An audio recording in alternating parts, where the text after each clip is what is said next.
আসসালামু আলাইকুম। ওয়ালাইকুম আসসালাম। আবু বকর সিদ্দিক চাঁদপুরি সাহেব, আপনার কাছে আমার একটা প্রশ্ন। আমাদের দেশে তো দুই ধরনের শিক্ষা ব্যবস্থা চলে।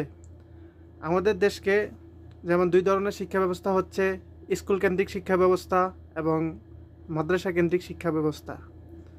এখন বর্তমান পরিস্থিতি অনুযায়ী আমাদের দেশকে উন্নয়নের ধারা নিয়ে যাওয়ার জন্য আমাদের কোন শিক্ষা ব্যবস্থা গ্রহণ করা উচিত? ওয়ালাইকুম আসসালাম। আপনি যে প্রশ্ন করছেন, দুই শিক্ষা, একটা স্কুল কেন্দ্রিক, একটা মাদ্রাসা কেন্দ্রিক, কোন শিক্ষা আমাদের দেশকে উন্নত শিখরে নিয়ে যেতে পারে? আপনি একটু চিন্তা করেন। আজকে আমি সবাইকে বলছি না, ঠিক যারা অন্যায় করছেন তাদেরকে বলবো। যারা স্কুলে পড়ে অন্যায় করছেন তাদেরকে আমি মিন করব, আদারওয়াইজ সবাইকে না। বাংলাদেশ থেকে হাজার হাজার কোটি টাকা পাচার হচ্ছে। একজন কি মাদ্রাসার ছাত্র পাবেন?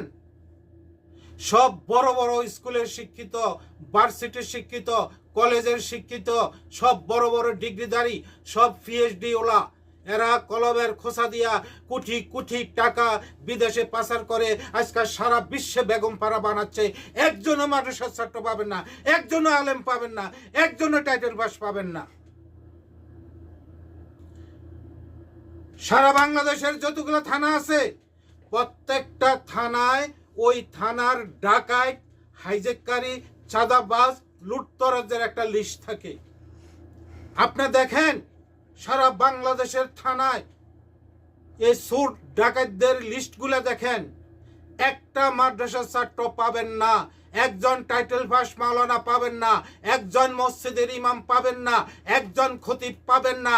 সমস্ত লোকেরা ওই ভার্সিটিতে, ওই স্কুলে, ওই কলেজে লেখাপড়া করে, তারা চুরি করে, ডাকাতি করে, চাঁদাবাজি করে, হাইজ্যাক করে, সারা বিশ্বে তারা টাকা পাচার করে।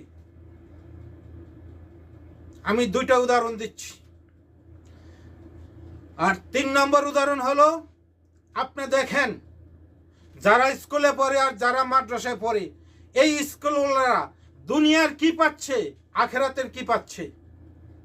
তারা কি সবাই ঠিকমতো নামাজ পড়ে? আমি সবার কথা বলছি না, যারা পড়ে না তারা কি ঠিকমতো রোজা রাখে? তারা কি ঠিকমতো হালাল হারাম খায়, বাইসে চলে?